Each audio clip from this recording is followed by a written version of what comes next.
Breaking news, Paolo, sa sobrang miss kay Kimi, lumipad kahit hating gabi. I've seen a lot of change, been through a lot of pain.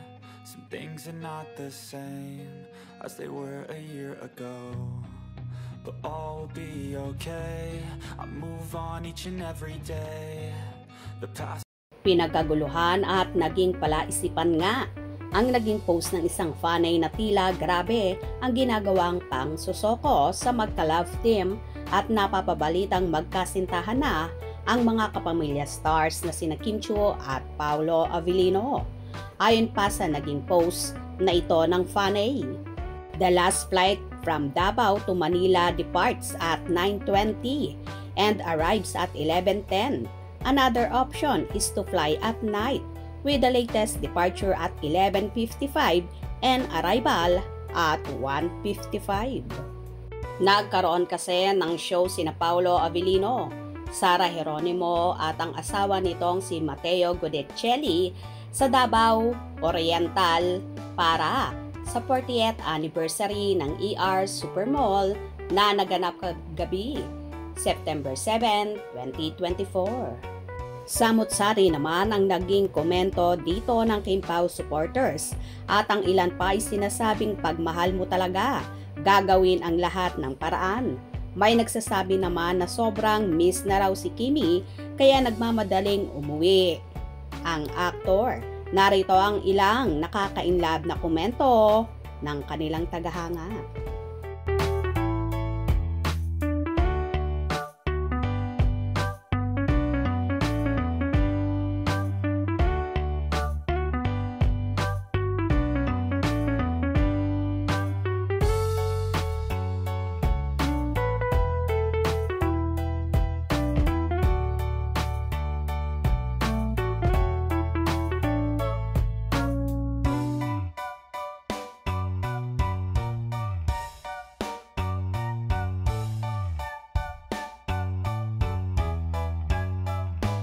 Samantala, ngayong umaga ay nagbahagi naman si Chinita Princess sa kanyang Instagram story ng mga paa kung saan nakasuot ng medyas.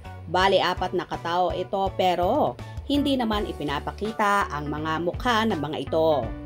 Kaya ito ang sinasabi ng iba na kahit madaling araw ay uuwi si Paolo basta makapiling si Kimi at di alintana ang pagod at puyat, kung saan tila nag-jogging na naman ang magjowa kasama ng ilang kaibigan. Ayon pa nga sa naging post ng fanay na ito na tila ba nang iintriga. Wag mo ko linlangin, kulay Balenciana, ha ha ha ha. Your shoes will make you disappear, ha ha ha ha. Kaloka, kagigising ko lang ito na agad, ha ha ha ha. Hashtag Kim Pao, hashtag Paolo Avellino, hashtag Kim Chiu, hashtag my love will you make disappear. Tuwang-tuwa naman ang mga Kim Pao soko sa kanilang nakita na paayuda ng magkasintahan. Naayon pa nga sa ilan, ang relasyon daw ni na Kim at Paolo ay private but not secret. Kayo na ang bahalang humusga. Sa palagay nyo ba, magkasama nga ang Kim Pao ngayong umaga para mag-jogging? Hope you enjoyed. Please subscribe for more info.